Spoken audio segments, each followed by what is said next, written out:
News, aggiornamenti dalle guerre. Partiamo dalla tragicomica guerra d'Ucraina, dove l'unica cosa tragica sono le vittime civili, perché purtroppo continuano a morire i civili e nessuno fa niente per fermare questa guerra e fermare quindi le vittime civili.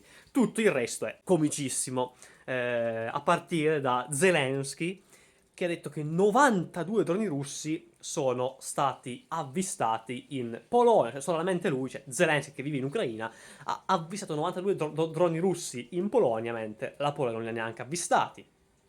Un'altra cosa di Zelensky è che adesso si è pure inventato, no? Che droni ungheresi hanno violato il territorio ucraino, no?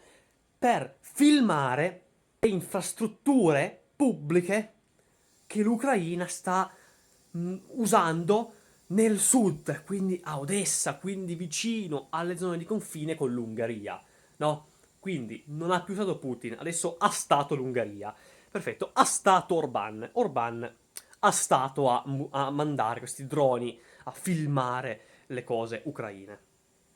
E poi le solite scuse minchiate che dicono su sti droni russi, con la Russia che continua a dire guardate che noi non abbiamo inviato niente, guardate che noi non vogliamo fare la guerra e guardate che se voi abbattete qualcosa la iniziamo veramente questa guerra. Quindi la Russia conferma di non voler la guerra, mentre noi continuiamo a dire che vogliamo fare la guerra.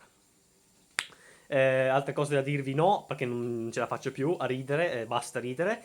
Per quanto riguarda invece il Medio Oriente, a Gaza oggi tantissime vittime civili, quasi 100 vittime civili, la maggior parte a Gaza City, dove pensate un po' su 1 milione di abitanti che aveva prima dell'invasione di qualche settimana fa, ne sono rimasti 300.000 circa, ok? Quindi capite che tutti stanno andando via.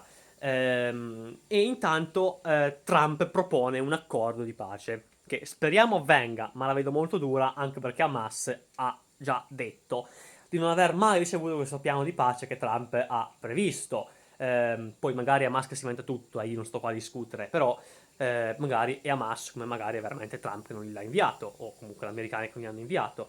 Questo piano prevede il ritiro graduale, ma solo graduale dell'IDF da Gaza, quindi mentre Hamas deve fare subito il rilascio degli ostaggi e subito disarmarsi, l'IDF può gradualmente, lentamente, con calma ritirarsi da Gaza, no? Quindi comunque è un accordo abbastanza troppo filo israeliano.